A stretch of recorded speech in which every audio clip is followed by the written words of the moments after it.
성경 말씀을 찾습니다. 성경 말씀 에스겔 39장 28절입니다. 에스겔 39장 성경을 찾아 놓으시고 여기 스크린을 먼저 보십니다. 로마서 11장 1절 그러므로 내가 말하노니 하나님이 자기 백성을 버리셨느냐? 그럴 수 없느니라. 나도 이스라엘인이요 아브라함의 쇠에서 난 자요 베냐민 지파라. 하나님이 이스라엘을 영영 버리셨느냐? 그렇지 않다, 그 말씀이잖아요. 이스라엘 민족이 하나님의 명령을 듣지 아니해가지고 그 약속대로 계속 저주를 오랫동안 당하니까 많은 사람들이 오해를 했습니다. 이스라엘은 이제 끝장났다. 하나님의 약속은 끝났다. 이 지구상 이스라엘은 완전히 사라졌다. 이렇게 말들을 하고 있을 바로 그때에 하나님께서 아니다.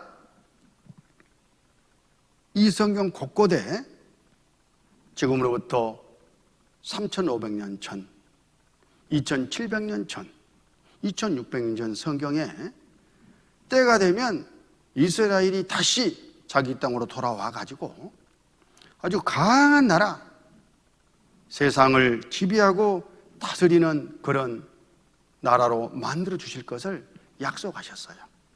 그걸 이룬 이스라엘의 회복이라고 말하는 거예요. 그 대표적인 약속의 말씀의 하나가 아까 먼저 찾아놓은 에스겔 39장 말씀입니다. 에스겔 39장 28절 전에는 내가 그들로 사로잡혀 열국에 이르게 하였거니와 후에는 내가 그들을 모아 고토로 돌아오게 하고 그 한 사람도 이방에 남기지 아니하리니 그들이 나를 여호와 자기들의 하나님인 줄 알리라. 이 말씀은 지금으로부터 2600년 전의 말씀이셔요. 그런데 우리 시대에 이 말씀이 그대로 이루어졌어요.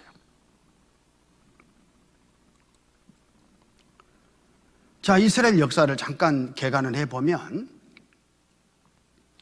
이스라엘은 예수님 오시기 586년 전 바벨로니아에 의해서 나라가 망했어요. 그 다음에 페르시아, 헬라, 로마의 지배를 받아왔습니다. 무려 600년 동안을 나무 식민지로 고통을 받았어요. 로마가 이스라엘을 다스리고 있을 바로 그 당시에 예수님이 세상 죄인들을 구원하러 오셨어요. 이때 이스라엘 사람들이 그 예수님을 임금 삼아가지고 나라 독립할 꿈을 꾸다가 예수님을 죽였고, 그리고 하나님 입장에서는 세상 구원한 일을 다 이루셨어요. 그 저주로 말미암아 AD 70년부터 135년 이 사이에 완전히 이스라엘은 뿌리가 뽑혀버렸어요. 그 땅에서. 그 나라는 황무지가 되고 이 민족은 세계 곳곳으로 흩어져 나갔고 이 사람들은 가는 곳마다 학살과 저주를 당하기 시작했어요. 아까 하나님이 이 일 있기 2600년 전에 하신 그 약속대로 실제 이 일이 이루어진 거예요.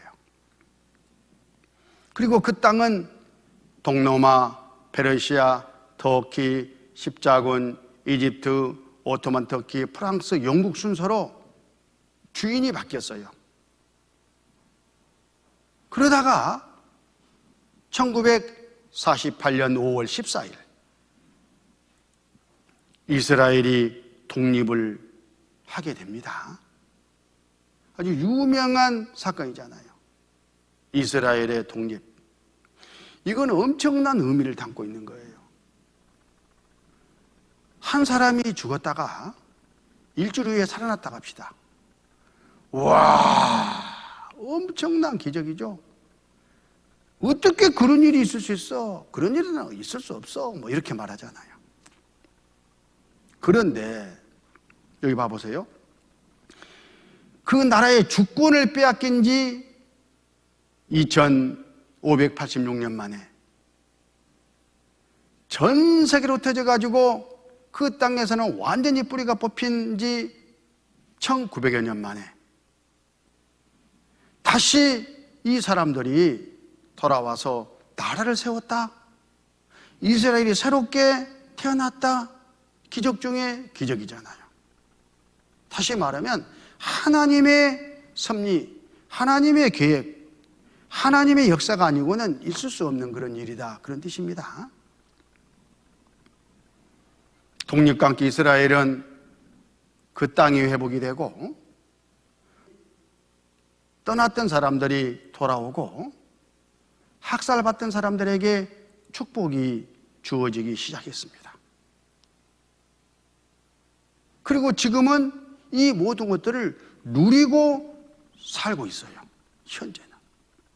그런데 이렇게 될 것이 지금으로부터 3,500년 전에, 2,700년 전에, 2,600년 전에 다 성경에 약속이 돼 있었다는 거예요.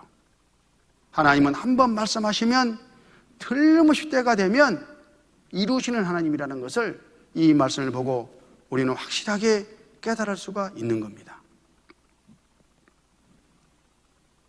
우리가 방금 전에 찾아봤던 이 에스겔 성경 언제 기록이 됐느냐?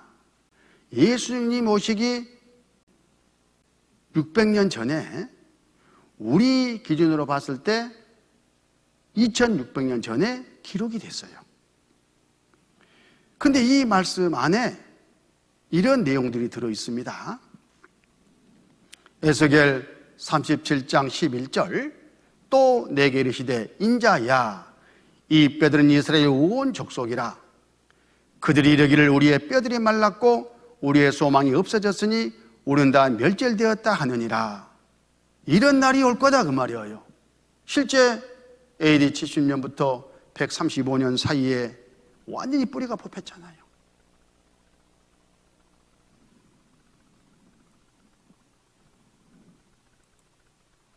(12절) 그러므로 너는 태어나 그들에게 이르기를 주 여호와의 말씀에 내 백성들아 내가 너희 무덤을 열고 너희를 거기서 나오게 하고 이스라엘 땅으로 들어가게 하리라.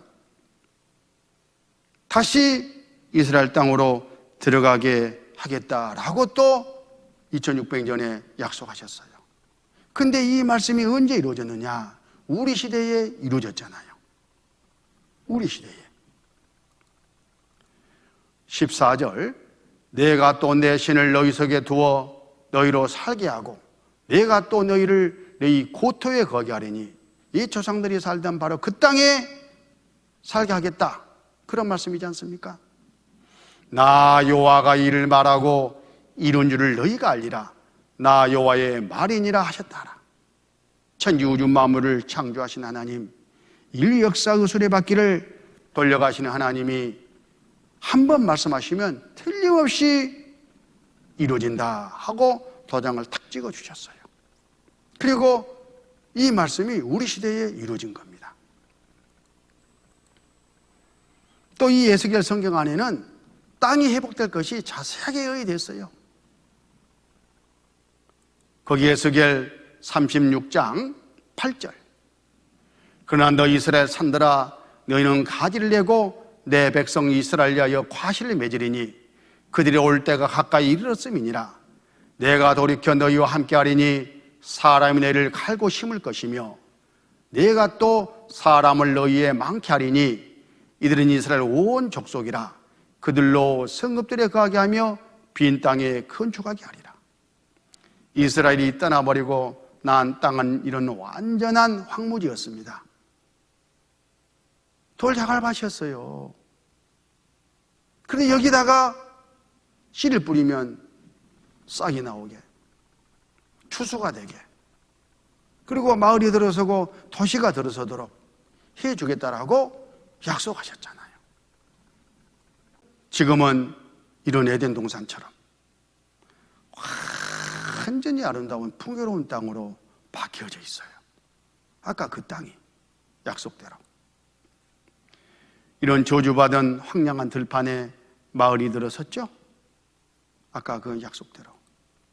버려진 해변에 도시가 들어서고 가난이 찌든 이 해변에 돈과 부가 철철 넘치는 이런 나라로 바뀌었어요. 지금 에스겔 36장 34절, 전에는 지나가는 자의 눈에 황무하게 보이던 그 황무한 땅이 황무지다 그 말이죠. 장차 기경이 될지라.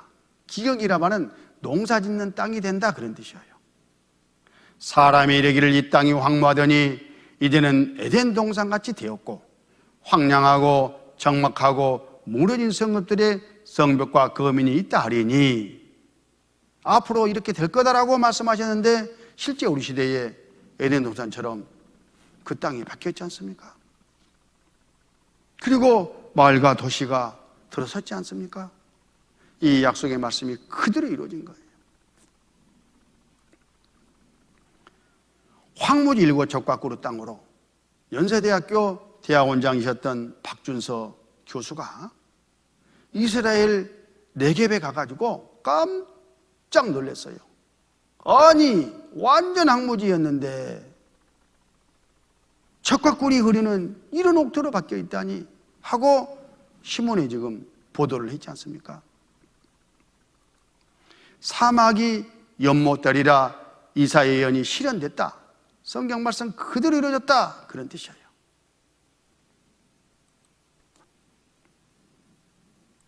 에스겔 36장 36절, 너희 사면에 남은 이방 사람이 나 여호와가 무너진 것을 건축하며 황무한 자리에 심은 줄 알리라. 나 여호와가 말하였으니 이루리라. 이 말씀은 무슨 뜻입니까? 이스라엘 민족을 통해서 이런 일을 하시는 것은 이스라엘을 위한 것도 있지만 세상 모든 이방 사람들에게, 우리들에게 이스라엘을 보고 아, 하나님이 계시는구나. 성경이 하나님의 말씀이구나. 성경에 한번 말씀하신 것은 때가 되면 그대로 이루어지는 하나님이고 성경은 그대로 이루어지는구나 하는 교훈을 받게 하려고 하신다, 이렇게 말씀하잖아요. 다시 한번 보겠습니다. 너희 사면에 남은 이방 사람이 누구예요? 우리들이죠. 나 여호와가 무너진 곳을 건축하며 황무한 자리에 심은 줄 알리라. 야, 정말 하나님이 계시네. 약속들이 되네. 나 여호와가 말하였으니 이루리라. 이루어져 버렸어요. 그러면 이 동일한 성경 말씀 안에 죽음 건너 저 세상이 있고 그에는 천국 지옥이 있다. 여기서 영생 구원 얻지 못하고 죽음을 건너가면 지옥 가서 영원한 형벌 가운데 처해진다. 이렇게 경고를 하고 계시는데 그 말씀은 말씀대로 되겠습니까? 안 되겠습니까? 동일한 하나님인데 그걸 지금 교훈하시고자 하시는 거예요. 이스라엘을 통해서. 말씀대로 이루시는 하나님이 내가 구원 얻지 못하고 죽음을 건너가면 심판해서 지옥 보내신다는 이 말씀대로 하시겠구나. 내가 지옥 가는구나. 영생 얻어야 되겠구나. 이렇게 마음을 딱 정해야 된다. 그런 뜻이에요. 왜? 사실이니까. 이렇게 땅을 회복하신 하나님이 이스라엘 민족을 돌아오게 하셔요. 그것도 오래전에다 약속해 놨어요. 우리가 오늘 여러 번 찾아봤던 이사야 성경. 이사야 성경은 에스겔 성경보다 100년 전에 기록이 됐어요. 예수님 오시기 700년 전, 지금부터 2700년 전에 기록된 에스겔 성경에 43장 5절, 두려워 말라. 내가 너와 함께하여 내 자손을 동방에서부터 오게 하며 서방에서부터 너를 모을 것이며 내가 북방에 이르기를 놓으라. 남방에 이르기를 구려하지 말라. 내 아들들을 온 방에서 끌며 내 딸들을 땅 끝에서 오게 하라. 동서남북 사방으로 흩어버리셨는데 그 흩어진 동서남북 사방에서 다시 끌어모으겠다, 돌아오게 하겠다라고 2700년에 약속하신 이 말씀, 우리 시대에 돌아왔잖아요. 이스라엘 내 유대인 몰려 튼다, 1990년 신문입니다. 세계에서 돌아오는 유대인들, 1948년 독립 이후에 계속 돌아왔어요. 여기는 동쪽에서 돌아오는 그런 모습이고, 아르헨 거주 유대인 이스라엘 이민 너시, 서쪽으로 갔던 유대인들이 돌아온다는 그런 보도들이고, 유대인 탈레티 작전, 이스라엘 반공 공격 우려 1만 5천 명 공수, 이건 남쪽 에티오피아에서 정세가 불안한 그 틈을 타가지고 비행기를 끌고 가가지고요, 순식간에 2차례에 걸쳐서 다 데려와 버렸어요. 이스라엘 정부에서. 이렇게 될 것이 미리 예언되고 성취됐지 않습니까? 소유대인 40만 명 출국 허용. 소련은 지금 러시아죠. 이스라엘에 봤을 때는 북쪽이에요. 북쪽에서도 돌아왔다, 그 말입니다. 프랑스가 비행기 편을 제공했다, 비행기 타고. 계속해서 돌아와가지고요, 지금도 돌아오고 있어요. 근데 돌아올 때에 하나님이 이런 약속을 하셨어요. 이사야 60장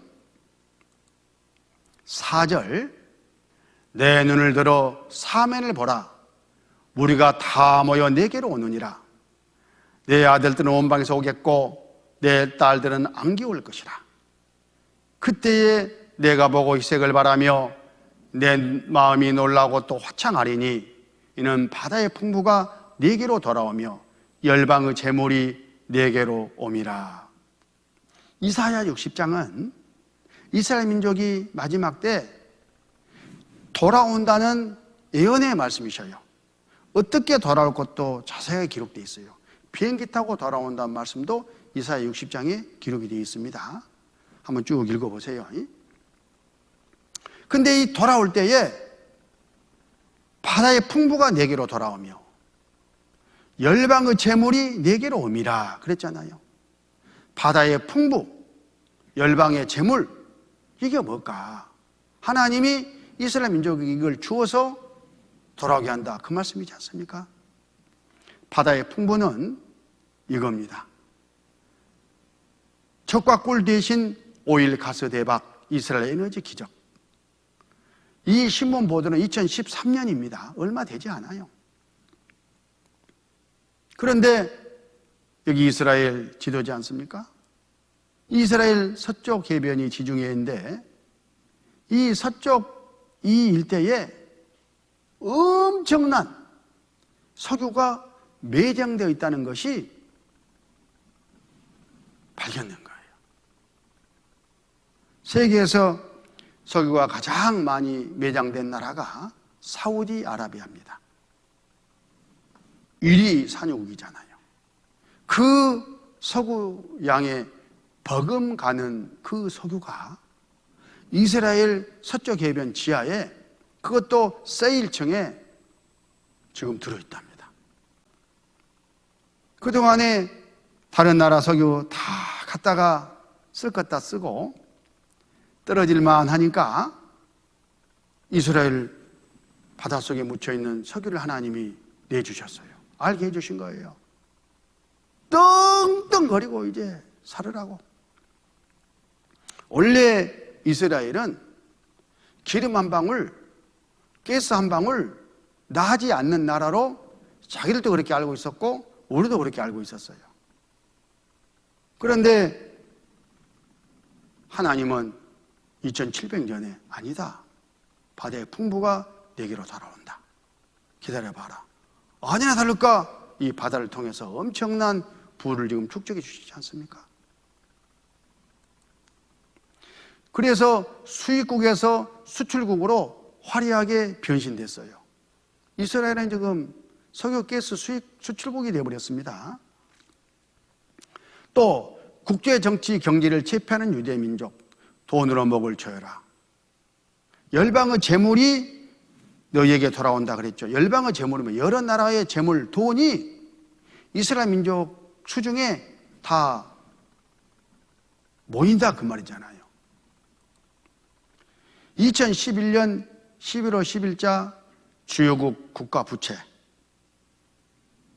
이 두 표를 보면 세계에서 가장 빚이 많은 나라가 일본이에요. 일본. 일경 2846조. 두 번째가 미국입니다. 일경 1054조. 지금은 현재는 미국과 일본하고 바뀌었어요. 순위가. 어찌 됐든 간에 1등, 2등이요. 빚쟁이 국가들이요. 그 다음 이탈리아, 프랑스, 영국, 독일, 그리스, 한국. 뭐야 이거. 선진국이라는 나라들은 전부 다 빚더미에 앉아있네. 그렇습니다. 그러면 이런 나라들이 이렇게 많은 빚을 어디서 얻어왔을까? 바로 유태인들이 경영하는 은행에서 얻은 거예요. 모든 세상 돈이 유대인 수준으로 다 들어가 있습니다. 그래서 이 돈을 가지고 정치, 경제, 언론 모든 것들을 좌지우지하고 있습니다. 유대인들이 세상을 지배하고 있다 그런 뜻입니다. 이렇게 해주실 것을 하나님이 지금으로부터 3,500년 전에 성경에 약속하셨어요. 신명기 15장 6절, 내 하나님 여호와께서 내게 허락하신 대로 내게 복을 주시리니 내가 여러 나라에 꾸어줄지라도 너는 꾸지 아니하겠고 내가 여러 나라를 치리할지라도 치료를 받지 아니하리라. 돈을 여러 나라에다가 꾸어주고 그 위세로 그 나라를 치리 다스리도록 해주겠다 하는 약속이지 않습니까? 국제금융 주무르는 보이지 않는 선, 유대 민족이다 그 말이에요. 2% 유대인 미국을 쥐락펴락하고 있다. 미국 전체 인구의 2% 얼마 안 되죠.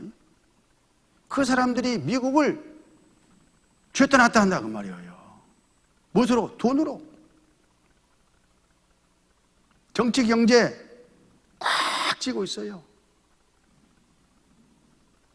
또 미국은 어떻습니까? 세계를 쥐락펴락하고 있잖아요. 그러니까 유대인들이 미국을 통해서 이 전 세계를 지배하고 있는 거예요. 그렇게 보면 틀림이 없습니다. 타입별이 세계를 지배한다. 주관조선. 막강한 자본력으로 선진국 정치, 경제, 언론계를 장악했다. 자기들 마음대로 세상을 흔들고 있는 겁니다. 이렇게 될 것이 성경에 이미 다 예언되어 있었잖아요. 유태영 박사라고 이스라엘 히브리 대학에서 교수를 하신 분이 계셔요. 그 박사님이 이스라엘에서 이렇게 보니까 야, 이걸 우리가 배워가지고 우리가 하면 우리도 잘 먹고 잘 살 수 있겠네 싶어가지고 박정희 대통령에게 새마을 운동을 제안한 거예요. 이스라엘처럼 우리도 해봅시다. 처음에는 박정희 대통령이 우리가 어떻게 되겠어 그게. 그래도 한번 해보시죠. 그러면 임자가 한번 책임지고 한번 해봐. 내가 밀어줄게.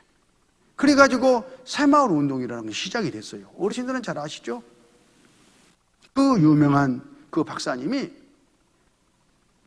특별 프로에 나와가지고 유대인들에 대해서 이렇게 강연을 해요. 그거 들어보면 배후에 하나님이 계시구나 하는 것을 알 수가 있습니다. 그럼 이스라엘은 많이 알려져 있잖아요. 그러면서 그 민족을 보니까 세상에 우리에게 지금 많이 알려졌지만은 몇 가지만은 들어서 다시 얘기를 한번 해본다면요. 공부, 여러분들 되게 어머니들 또 아빠들 계시는데 자녀들 교육시키는데 관심 많잖아요. 예. 근데 공부 잘하기로 말하면 이 사람들이 세계 으뜸이다 그래요. 그래서 어째서 으뜸이냐 그랬더니 노벨상을 받은 사람 전체 수요의 26%가 유대민족이에요. 거기다가 노벨 과학상을 받은 사람은 60%래요.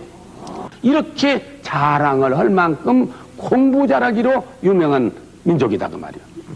또 두 번째, 돈을 잘 벌기로 말하면 세상에 유대인을 따라갈 도리가 없어요. 세계적으로 돈 많은 사람은 거의 다 유대인이에요.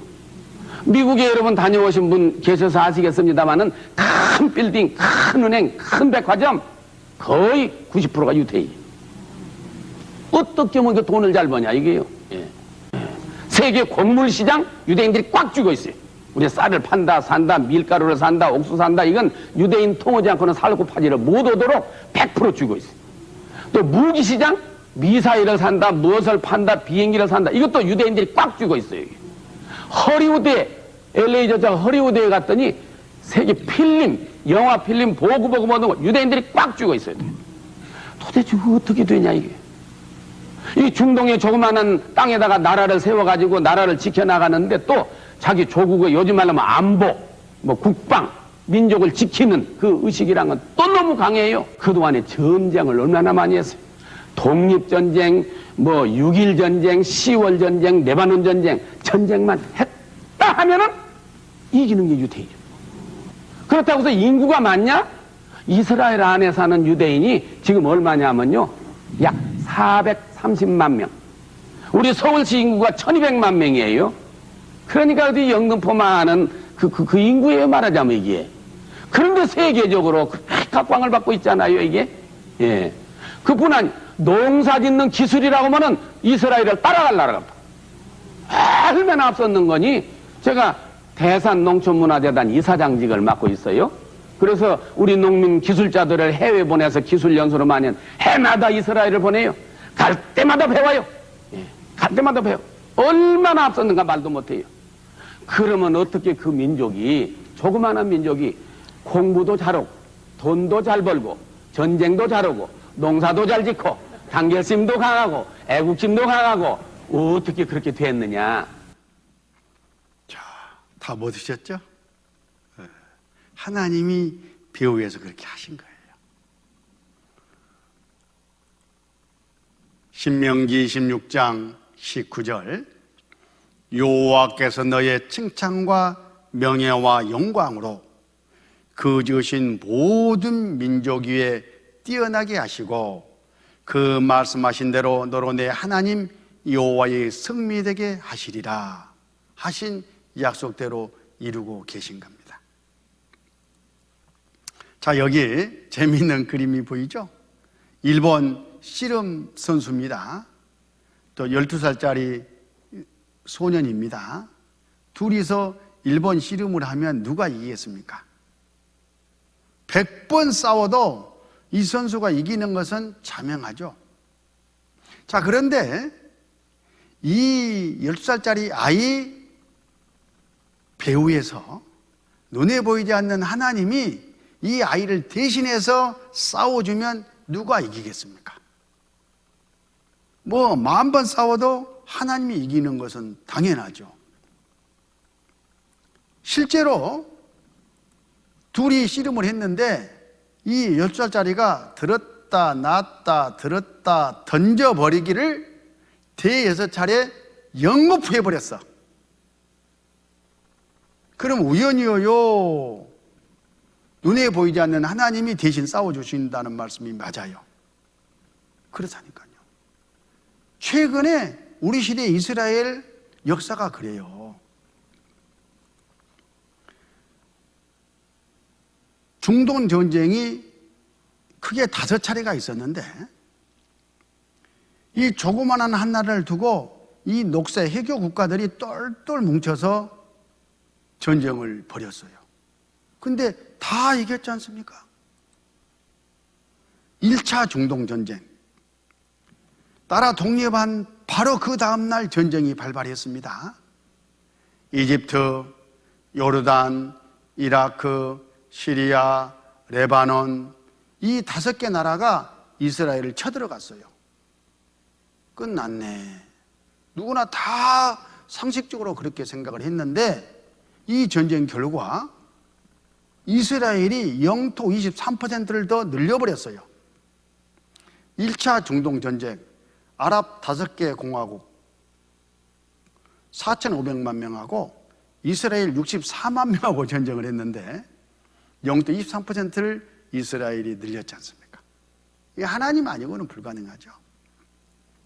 2차 중동 전쟁도 이집트와 이스라엘이 붙었는데 이스라엘이 승리했어요. 시나이 반도를 그때 점령해 버렸습니다. 3차 중동 전쟁, 아주 유명한 전쟁입니다. 아랍 14개 국가 1억 5천만 명하고 이스라엘 225만 명하고 전쟁을 했어요. 근데 이스라엘이 승리해 버렸습니다. 그것도 6일 만에.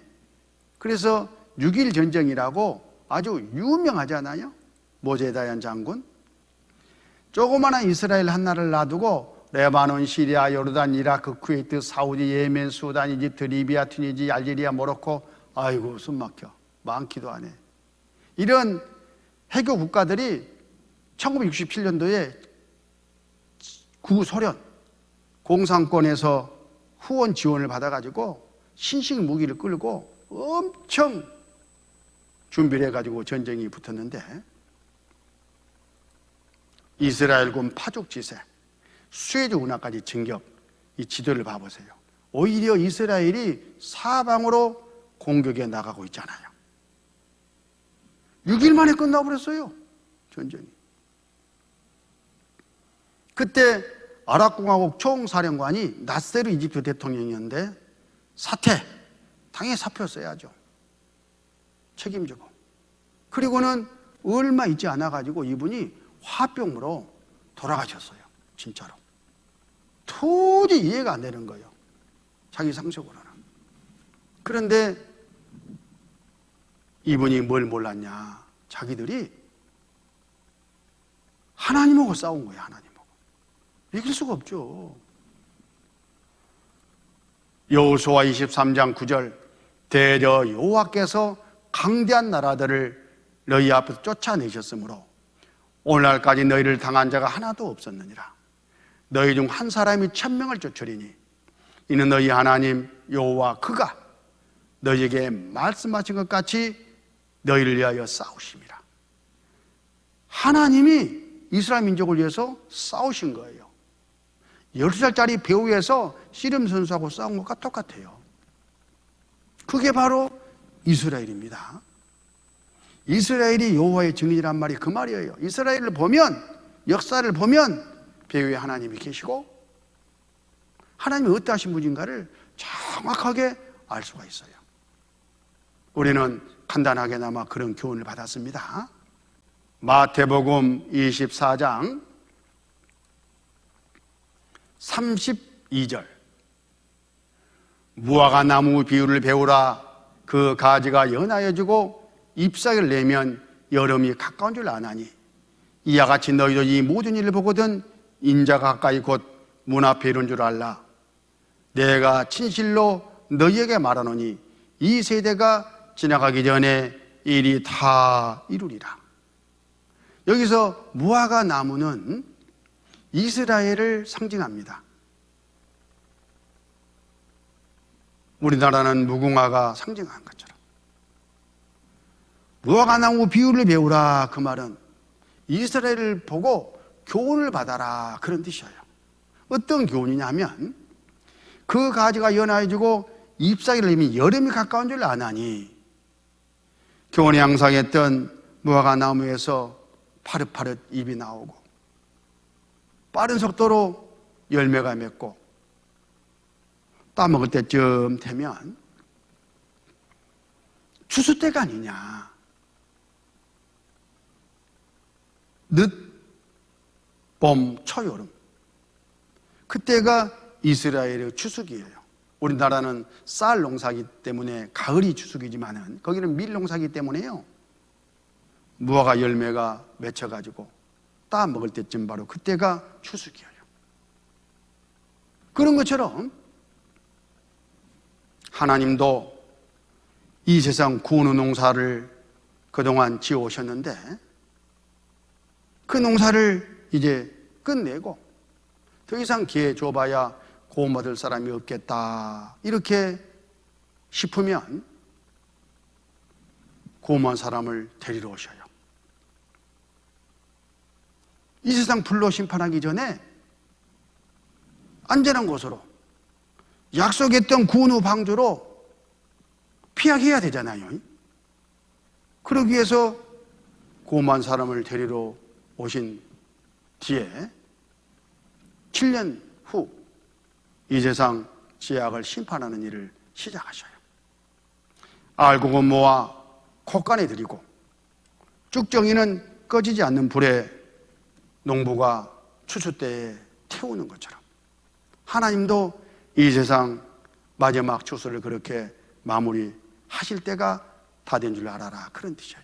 그래서 33절에 이와 같이 너희도 이 모든 일을 보거든 인자 가까이 곧 문 앞에 이른 줄 알라. 인자는 예수님. 예수님은 십자가에 못 박혀 돌아가셨죠. 그런데 하나님이시잖아요. 제사 깎기 위해서 고통받고 돌아가셨지만 제사를 싹 갚아놓은 다음에는 죽음의 사망에 죄의 굴레에 붙잡혀 있을 분이 아니에요. 하나님이시니까.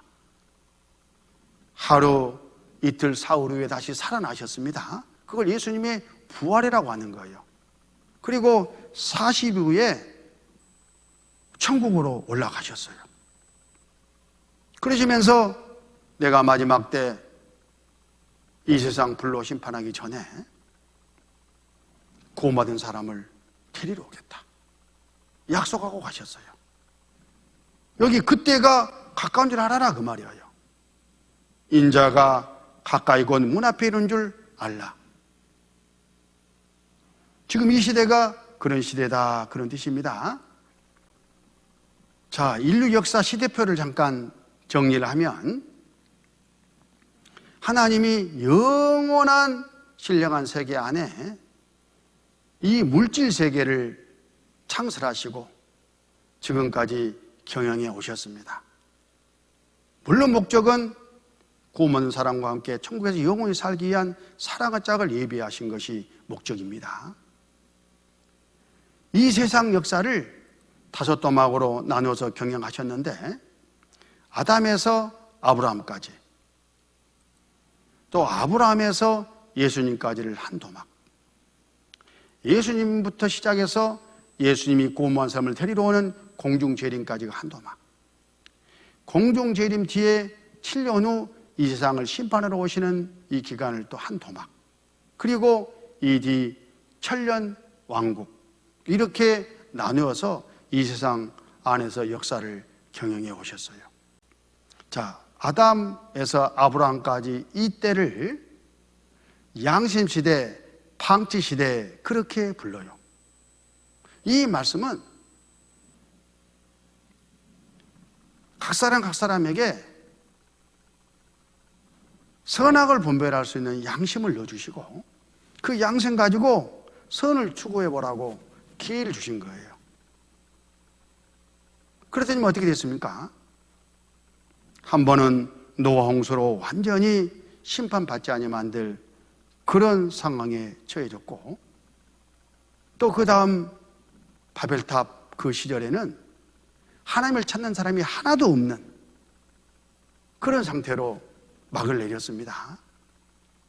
그래서 하나님께서 아브라함의 후손 이스라엘을 선택하시고 이스라엘에게 율법을 주셨어요.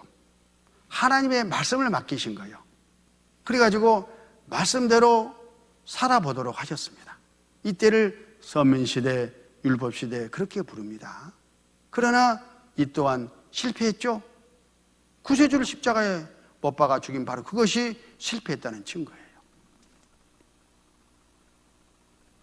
그리고 예수님이 와서 이 세상 죄인들을 구원하는 일을 다 이루시고 이스라엘이 배척한 이 구원의 이 은혜가 이방인들에게 넘어왔어요.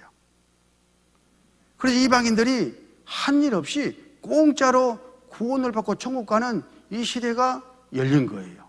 그것도 2000년 동안 계속 이어져 왔지 않습니까? 근데 더 계속 되는 게 아니라 아까 말씀드린 것처럼 더 이상 구원받을 사람이 없으면 이제 문을 닫습니다. 예수님이 구원받은 사람을 데리러 오시고, 그러면 구원받은 사람 올라가고, 그리고 이 세상 7년 한란을 거치고 나서 천년왕국으로 들어가는 거예요. 그리고 천년이 다 지나고 나면 우리가 말하는 영원한 천성, 천국으로 구원받은 사람은 올라가고, 구원받지 못한 사람은 음부에 있다가 영혼만 들어가는 지옥이 있어요.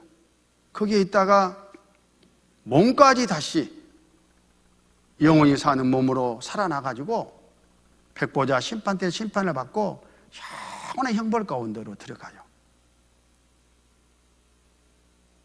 얼마나 고통스러운지 몰라요. 이런 운명이 앞으로 기다리고 있고, 하나님은 이 일을 위해서 쭉 인류 역사를 경영해 왔는데 한 사람도 이 지옥에 가는 것을 원치 아니하신다니까요.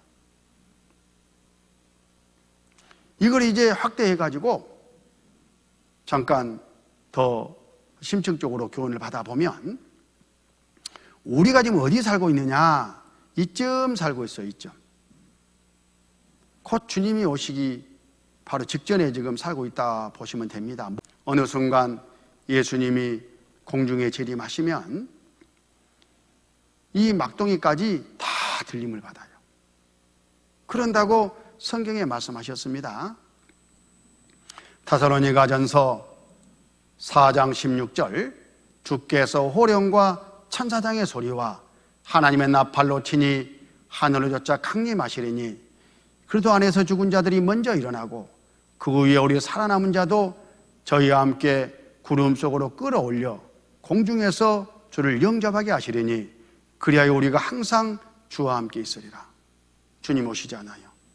그때 구원받고 먼저 돌아가셨던 분들 신령한 몸, 영원히 천국에 살 수 있는 그 몸으로, 영광스러운 몸으로 다시 부활해가지고 쑥 올라가고, 그때까지 죽지 않고 살아있는 사람은 그 자리에서 그 신령한 몸으로, 썩지 않는 몸으로, 영광스러운 몸으로 변해가지고 그대로 올라가요. 주를 영접하는 거예요. 그리고 항상 주님과 함께 이제 살아요. 이해가 안 가면 이걸 보면 금방 이해가 가요. 친구는 애벌레. 자기가 장차 나비 될 줄을 모르죠. 그런데 관찰해 보면요, 애벌레가 나중에 나비가 되잖아요. 그리고 있고 좁고 찾아다니는 전혀 다른 새로운 세상이 기다리고 있지 않습니까? 이게 부활을 의미하는 거예요. 예수 모실 때에 이런 썩을 몸, 죄성 가득한 이 몸이 신령한 몸으로 순간 바뀝니다. 시공을 초월하는 모습으로 호련히 변화돼 가지고 이렇게 올라가는 거예요. 구원받은 사람만 올라가요. 모래하고 색가루를 섞어 가지고 자석을 들이대면 색가루만 올라붙잖아요. 구원받은 사람만 올라가는 거예요. 마태복음 24장 40절, 그때에 두 사람이 밭에 있음에 하나는 데려감을 당하고 하나는 버려둠을 당할 것이요, 두 여자가 매를 가고 있음에 하나는 데려감을 당하고 하나는 버려둠을 당할 것이니라. 올라가는 사람과 남는 사람이 생기잖아요. 여러분은 어느 편에 속합니까? 지금 당장 주님이 오신다면. 교회 다녀도 이렇게 남는 사람이 생겨요. 이 사람은 어떤 사람입니까? 구원받지 않은 사람. 교회는 다니는데 아직 구원받지 않은 사람은 다 이렇게 못 올라갑니다.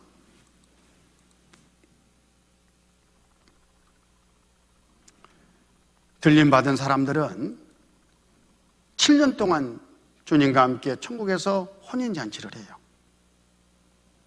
그동안 이 지상에서는 마귀가 세계 왕이 지배하고 다스리는 7년 환란이 이어집니다. 전 3년만 후 3년만으로 나뉘어져 가지고 전 3년 반에는 세계 정부가 들어서죠.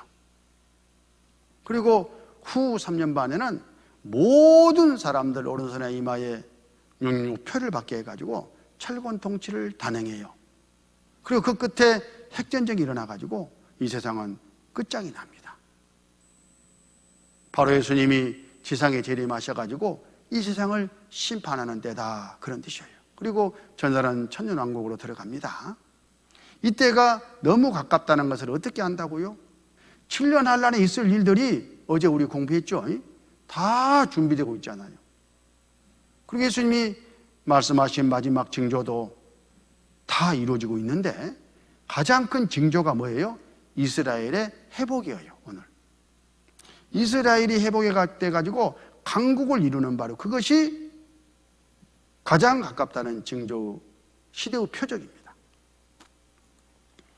마태복음 24장에도 거짓 그리스도, 전쟁, 기근, 지진, 질병, 주가 낡아지고 동식물이 멸종되고 이런 일들이 쭉 있다고 징조를 말씀하셨는데 실제 다 이루어졌잖아요. 그런데 언제 오실 줄은 아무도 몰라요.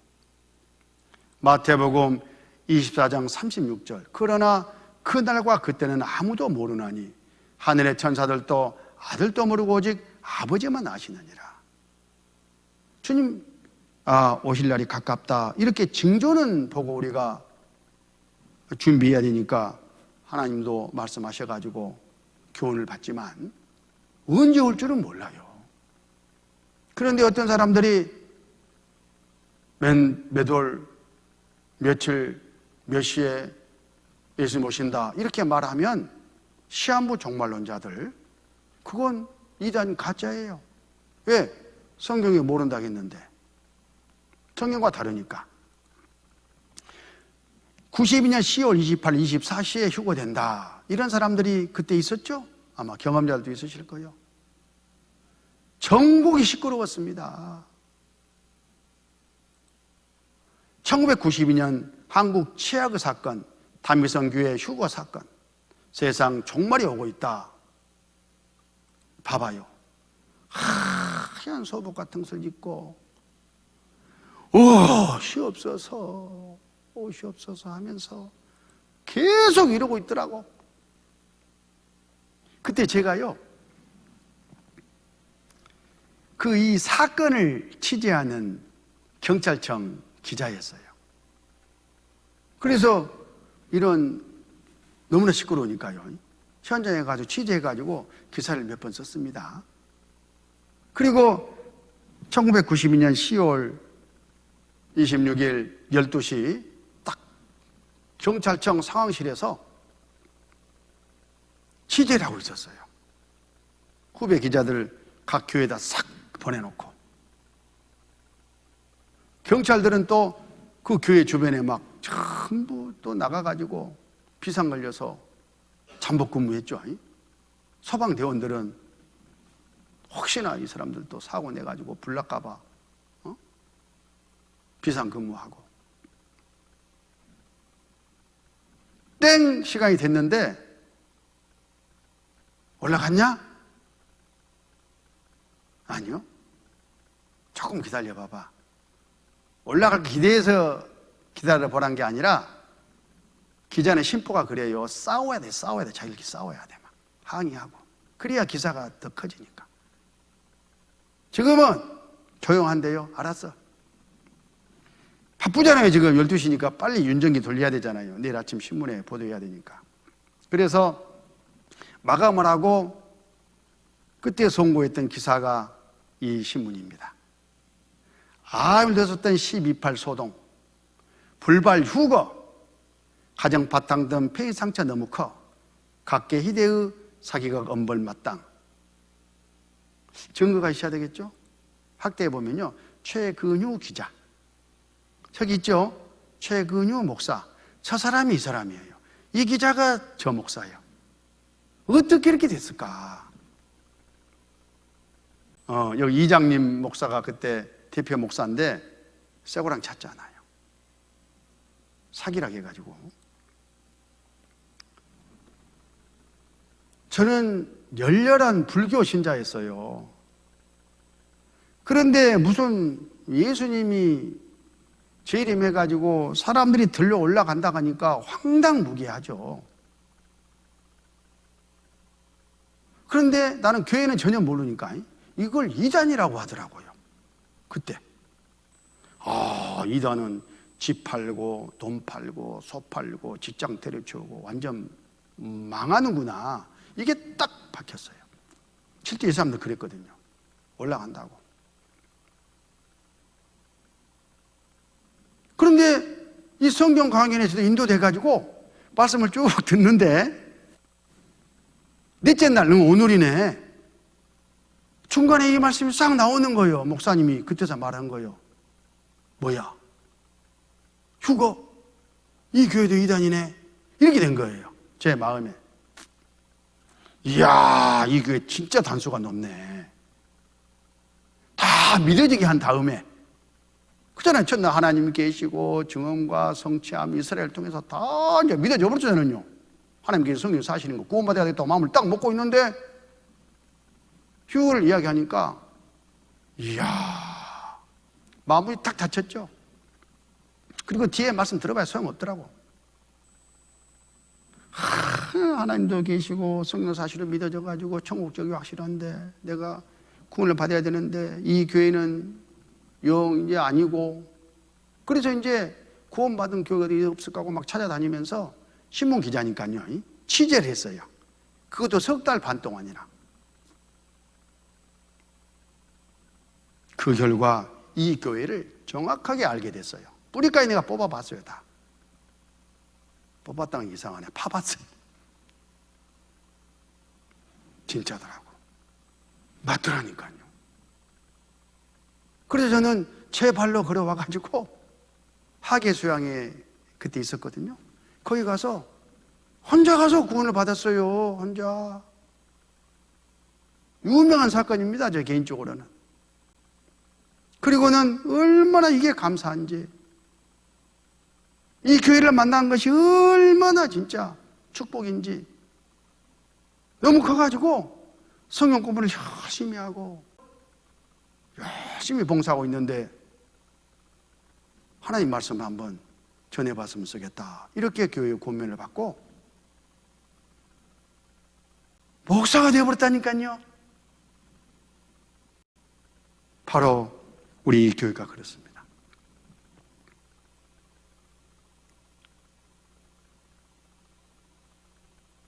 누가 뭐라 해도 성경 말씀이 여기가 참이다 이렇게 증거를 해줘요. 저는 그걸 알았어요. 혹시나 주변에서 이상한 말 하는 사람들, 지금은 이제 그런 사람들 그렇게 많지 않아요. 구식 텅텅 먹은 사람들이나 자기네들 무슨 교회 교인들 지키려고 써먹는 것이지, 장로교 연합이라든가 한국교회 총연합에서요 우리 교회 잘못된 거 가르치지 않는다는 거 이미 조사해가지고 다 발표했어요. 그래서 혹시나 그런 잘못된 소리를 들으신 분들 계시면 참고하시라고 내가 좀 자세히 말씀을 드렸습니다. 주님 오시면 바로 올라가야 돼요. 마태복음 24장 42절, 그러므로 깨어 있으라. 어느 날에 너희 주가 임할는지 너희가 알지 못함이니라. 너희도 아는 바니 만일 집주인이 도적이 어느 경쯤에 올 줄 알았다면 깨어 있어 그 집을 뚫지 못하게 하였으리라. 이러므로 너희도 예비하고 있으라. 생각지 않은 때에 인자가 오리라. 오실 날이 가깝다는 것은 성경으로 확실하잖아요. 이번에 모두가 다 결단하고 구원을 받는 그런 역사가 있어야 되겠습니다. 잠깐 기도하겠습니다. 아버지 하나님 감사합니다. 이스라엘 민족을 통해서 구원의 소중함을 깨닫게 해주시고 또 성경 말씀이 그대로 이루어지는 것을 교훈받으면서 우리의 마음이 하나님께 더 가까이 나갔습니다. 주님 오실 날이 너무나 가까운 이때에 우리가 마음을 결단하고 이번 다 구원을 받을 수 있도록 도와주시고 인도해 주시옵소서.